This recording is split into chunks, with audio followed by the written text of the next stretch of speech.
Right, so an HIV support organization in the Northwest is appealing to government to absorb workers affected by the USAID funding cuts. A worker there says that they were shocked to receive a letter informing them that they would not be able to continue with their programs. Newzroom Afrika's Refiloe Seboko reports.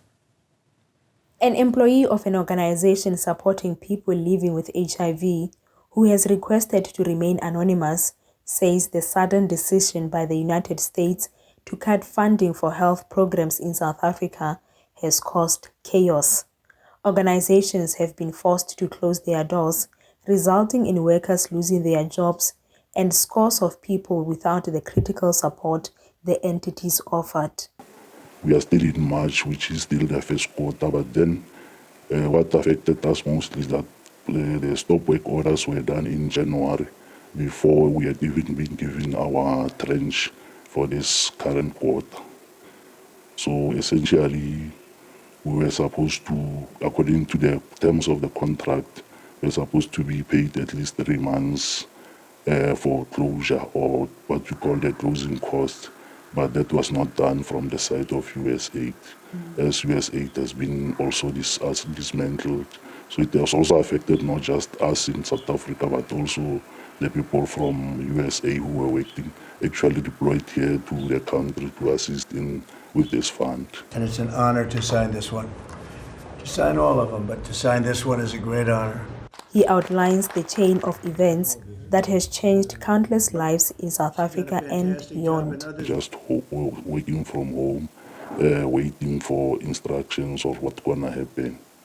And then at the end of February, then we got the letters to say our services have been terminated because the USAID had been dismantled, so all the organizations under USAID will no longer be funded.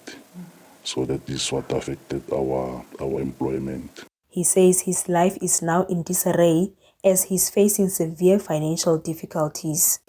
Obviously, number one key issue the call out that we have. You wake up one morning and you are just told there'll be no more income coming your way. The other challenge is the organizations that have been affected.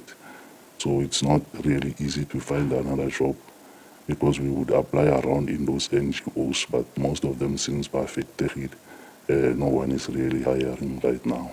An appeal to the government has been made to absorb those who have skills to keep the programs to fight against HIV and TB going. Some of us have more than 20 years, almost 20 years experience in running these HIV programs in government and in NGOs.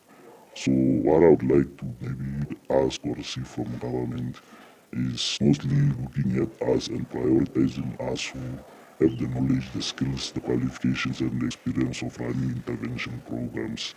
It's also the beginning of the financial year for government. Maybe they can look within their budget if they can put together some sort of similar programs to the ones that we are running, so that they can at least absorb and sustain those people with the experience to run them.